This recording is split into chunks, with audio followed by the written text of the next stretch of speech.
পশ্চিমবঙ্গের 2026-এর আসন্ন বিধানসভা নির্বাচনের ফলাফল পুরোটাই নির্ভর করছে এসআইআর বা স্পেশাল ইন্টেন্সিভ রিভিশনের উপরে।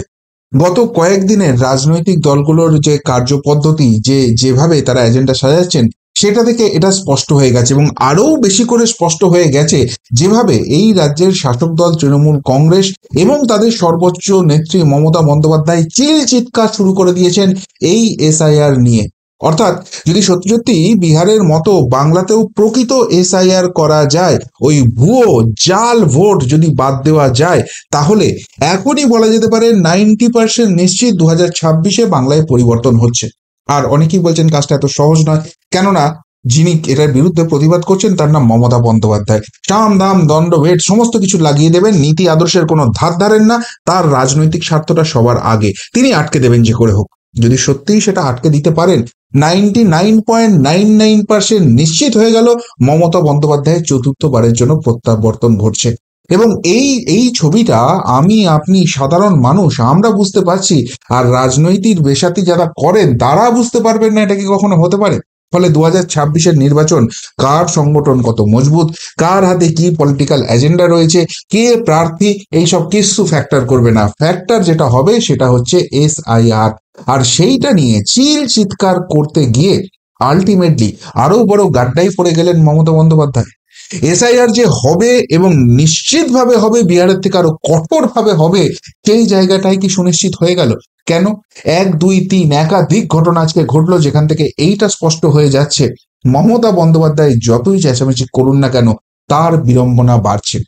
প্রথমেই যে ঘটনাটার কথা আপনাদের বলবো সেটা হচ্ছে এই এসআইআর নিয়ে কিন্তু কার্যত মামলা হয়ে গেছে কলকাতা হাইকোর্টে। যারা বিএলও তারা কলকাতা হাইকোর্টে মামলা করেছেন, প্রায় 50 জন মতো প্রাথমিক শিক্ষক সেখানে মামলা করেছেন এবং সেইখান থেকে তারা অব্যাহতি চাইছেন। এবার বলবেন মমতা বন্দ্যোপাধ্যায় কেন এটাতে বিড়ম্বনায় পড়লেন, সেটা একটু পরে আসছি, কেননা ব্যাকগ্রাউন্ড একটু বলার এখানে দরকার হয়ে পড়েছে।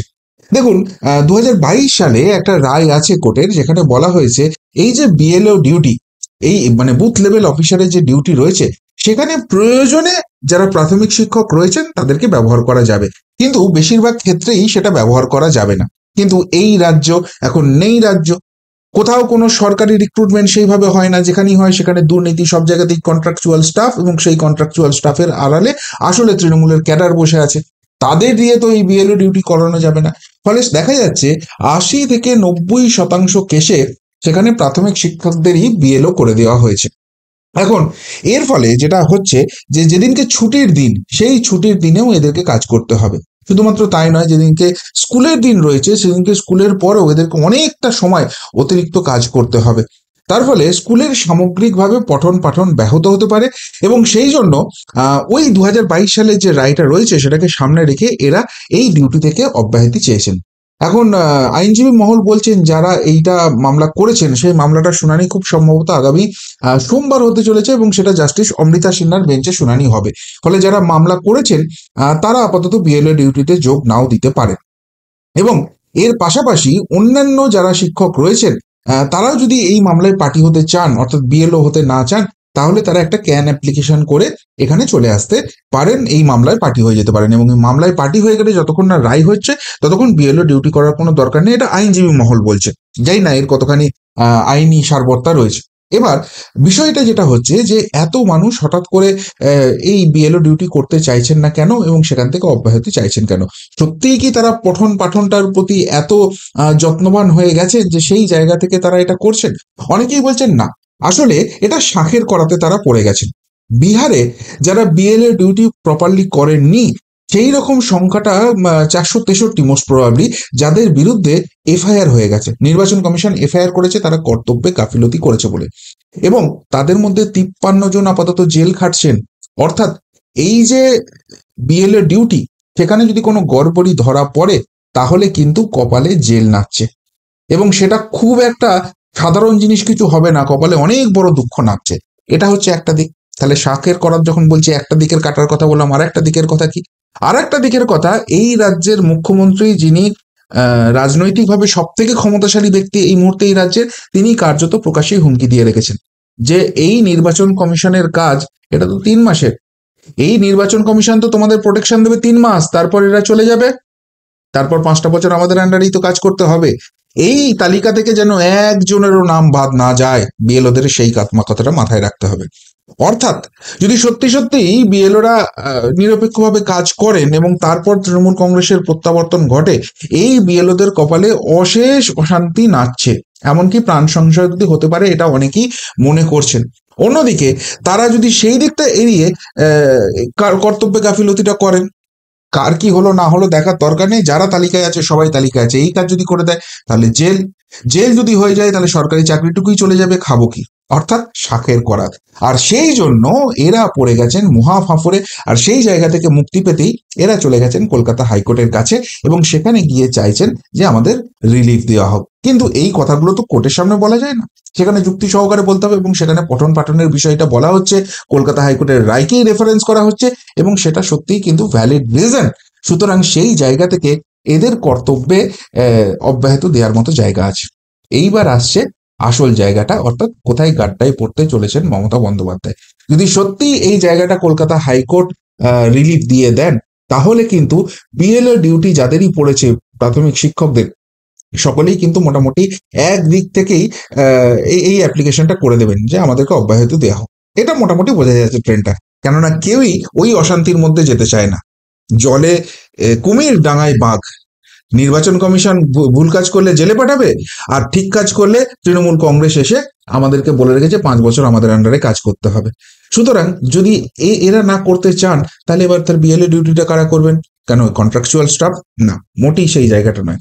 যেহেতু বিএলওদেরই এরকম করে ধমকানি দেওয়া হচ্ছে, হুমকি দেওয়া হচ্ছে এবং সেটা খোদ মুখ্যমন্ত্রীর তরফে, একটা খুব হাই চান্স উঠে আসছে যে সেক্ষেত্রে কেন্দ্রীয় সরকারি কর্মচারী যারা আছে তাদেরকে এই বিএলও হিসেবে রিক্রুট করা হবে। প্রসেসটা খুব একটা ইজি নয়, এত লোকের দরকার আছে, এত কেন্দ্রীয় সরকারি কর্মচারী কোথা থেকে আসবে, এইসব নিয়ে অনেক প্রশ্ন আছে। সেক্ষেত্রে অন্য রাজ্য থেকে নিয়ে আসার ভাবনা, মানে অনেক কিছু জটিল হয়ে যেতে পারে প্রসেসটা। কিন্তু যেটাই হোক আলটিমেটলি তখন আর কিন্তু সেটা মমতা ব্যানার্জির কন্ট্রোলে থাকবে না।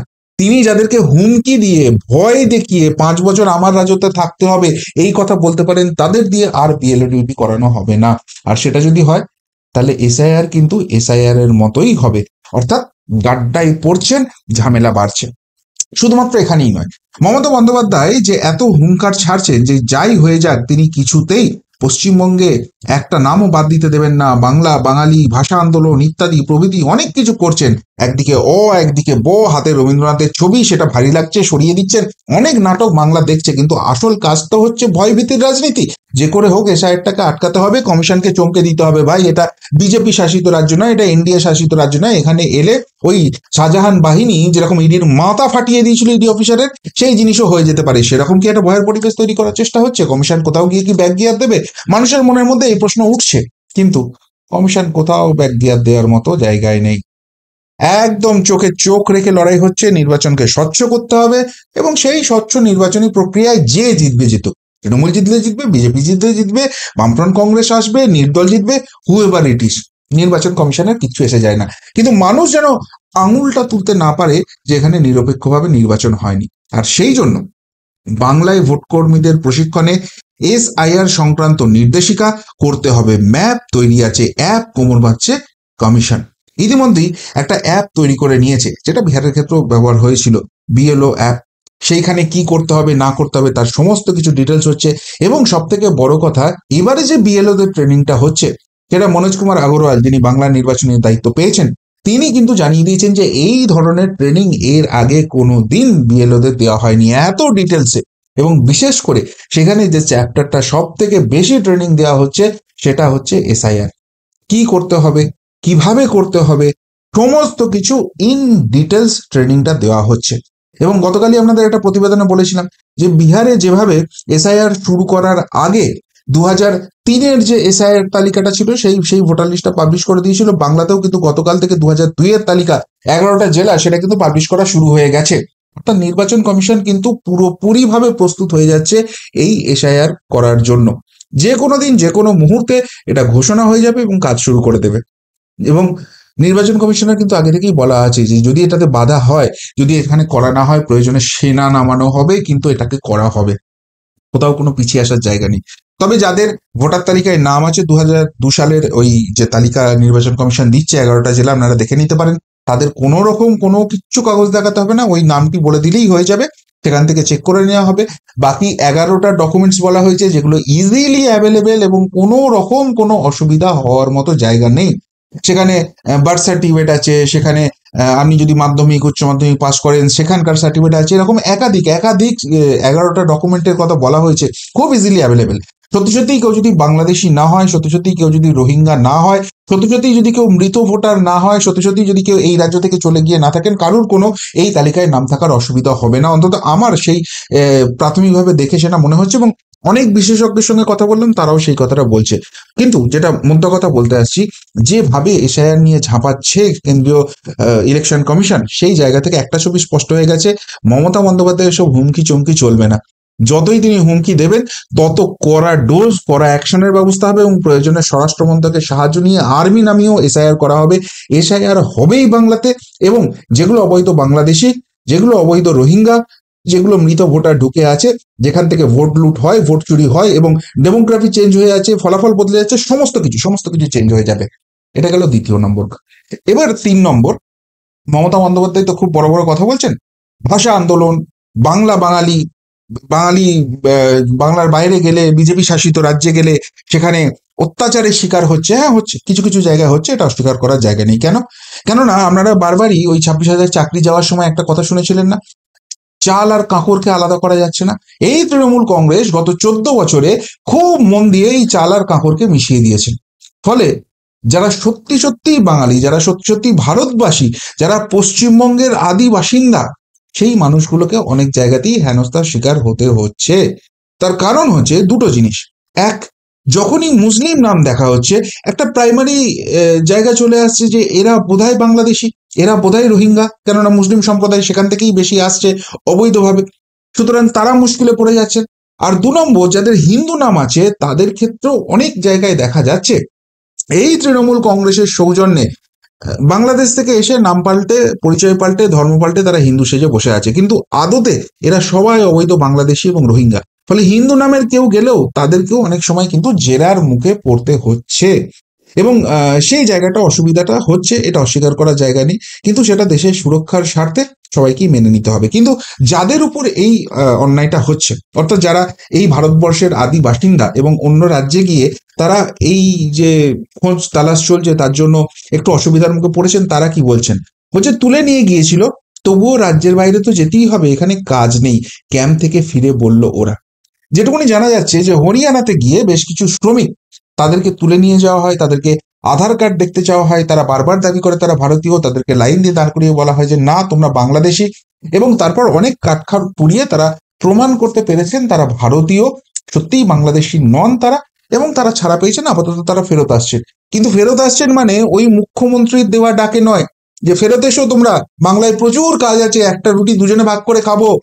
ওই কর্মসাথী না কি সব পোর্টাল ফোটাল করেছিলেন, বাংলায় এলেই একটা লক্ষ লক্ষ টাকা দেওয়া হবে এই পরিযায়ী শ্রমিকদের, তাদেরকে স্বয়ং সম্পূর্ণ কাজ করার জন্য বলেছিলেন, ঘুগনি বিক্রি করে, চপ বিক্রি করে কোটিপতি হয়ে যাওয়া যায়। সেই সব যে কথা বলেছিলেন, সেগুলো যে ভরংবাজি, সেগুলো যে ভাঁওতাবাজি, এই মানুষগুলো খুব ভালো করে বুঝে গেছে। অন্য রাজ্যে গেলে সত্যিই টার্গেট হওয়ার জায়গা আছে, যেভাবে খোঁজ তালাশ চলছে, আবার অসুবিধায় পড়তে পারেন, কিন্তু তারা বলছেন যে পশ্চিমবঙ্গে যদি আসি একদিন কাজ করি, বাকি দিন কাজ করার জায়গা নেই, অন্নটুকুও জুটবে না, দুবেলা দুপুটো ভাত জুটবে না, আমাদের অন্য রাজ্যে কাজ করতে যেতেই হবে, এবং সেখানে অসুবিধার মুখে পড়লেও সেটাকে মেনে নিয়েই আমাদের অন্য রাজ্য থেকে ইনকাম করতে হবে, নাহলে আমার পরিবারটা চলবে না। ভাবুন একবার, গত 14 বছর ধরে মমতা বন্দ্যোপাধ্যায় তার অনুপ্রেরণায় গোটা রাজ্যটাকে কোন জায়গায় নিয়ে চলে গেছেন, যেখানে এই রাজ্যের মানুষ এতখানি অসুবিধা পড়ে গেছে, এতখানি অসহায় হয়ে গেছে, অন্য রাজ্যে যাচ্ছে, সেখানে হয়তো হয়রানির শিকার হচ্ছে, কিন্তু সেখানে অন্য রাজ্যে যাওয়া ছাড়া তাদের আর কোনো উপায় থাকছে না। তার কারণ এই চাল আর কাঁকরটা মন দিয়ে মিশিয়েছে এই তৃণমূল প্রশাসন, এই মমতা বন্দ্যোপাধ্যায়। লাভলি খাতুনের কথা মনে আছে? বাংলাদেশ থেকে এসেছে, অবৈধ বাংলাদেশি হিসেবে ভোটার তালিকায় শুধু নাম তোলেনি, তৃণমূল কংগ্রেস তাকে টিকিট দিয়েছে, সেই টিকিটে জিতেছে এবং জিতে পঞ্চায়েতের প্রধান হয়েছে। আর সেই মমতা বন্দ্যোপাধ্যায়, সেই তৃণমূল কংগ্রেস আজকে বাংলা আর বাঙালির জন্য মরা কান্না কাঁদছে। বাংলা বললেই শুধু পশ্চিমবঙ্গীয় বাঙালি হয় না, বাংলাদেশি বাঙালিও হয়, রোহিঙ্গাও হয়, এবং তারা রীতিমতো ট্রেনিং নিচ্ছে, শিখছে, এখানে আসছে, আধার কার্ড, ভোটার কার্ড সমস্ত কিছু তৈরি হয়ে যাচ্ছে। কিন্তু যাই হোক, যাদের জন্য মমতা বন্দ্যোপাধ্যায় এত কিছু করতে যাচ্ছেন, তাদের কাছেও মমতা বন্দ্যোপাধ্যায় এই রাজ্যে কি উন্নয়নযোগ্য করছে সেই জায়গাটা স্পষ্ট হয়ে যাচ্ছে।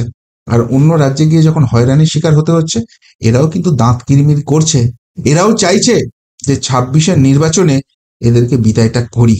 তাহলে যদি বাংলায় ফিরে এসে কাজ করার সুযোগটা পায়, তাহলে অন্তত যেন এই জায়গাটা স্পষ্ট হয়ে যায় যে অন্য রাজ্যে কাজ করতে গেলেও আমরা বাংলাদেশি নই, আমরা রোহিঙ্গা নই, যেটা তৃণমূল আমলে গায়ে স্ট্যাম্প পড়ে যাচ্ছে এবং এই হয়রানির শিকার হতে হচ্ছে। ফলে এসআইআর গেম চেঞ্জার হতে চলেছে। 2026-এর ফলাফল পুরোপুরি এই এসআইআর উপর ডিপেন্ডেন্ট হচ্ছে। মমতা বন্দ্যোপাধ্যায় সেটাকে আটকাতে মরিয়া, যদি আটকে দেন প্রত্যাবর্তন নিশ্চিত। কিন্তু যেভাবে কমিশন কোমর বেঁধেছে, সেখান থেকে এটাও স্পষ্ট হয়ে যাচ্ছে কমিশনও বুঝে গেছে তৃণমূলের এই ভয়ের জায়গাটা, এই ভাঁওতার জায়গাটা, এবং কোনো মতেই কোনো পরিস্থিতিতে তারা ব্যাক গিয়ার দেবে না। তারা এখানে এসআইআর ইমপ্লিমেন্ট করবে এবং শত বাধার মুখে যত প্রতিকূল পরিস্থিতি তৈরি করবে, মমতা বন্দ্যোপাধ্যায়ের জন্য তত বড় গাড্ডা, তৃণমূলের জন্য তত বড় গাড্ডা খুঁড়ে তারা এই এসআইআর ইমপ্লিমেন্ট করবে এবং বাংলায় 2026-এ অবশ্যই করে একটা স্বচ্ছ নির্বাচন তারা উপহার দেবে। কি বলবেন এসআইআর নিয়ে, এই সামগ্রিক পরিস্থিতি নিয়ে? যদি কিছু বলার থেকে অবশ্যই কমেন্ট বক্সে কমেন্ট করে জানাবেন। এখনকার মতো এখানেই শেষ করলাম, ফেরত আসছি নতুন প্রতিবেদন নিয়ে খুব তাড়াতাড়ি। ভালো থাকবেন, সাথে থাকবেন, পাশে থাকবেন। নমস্কার।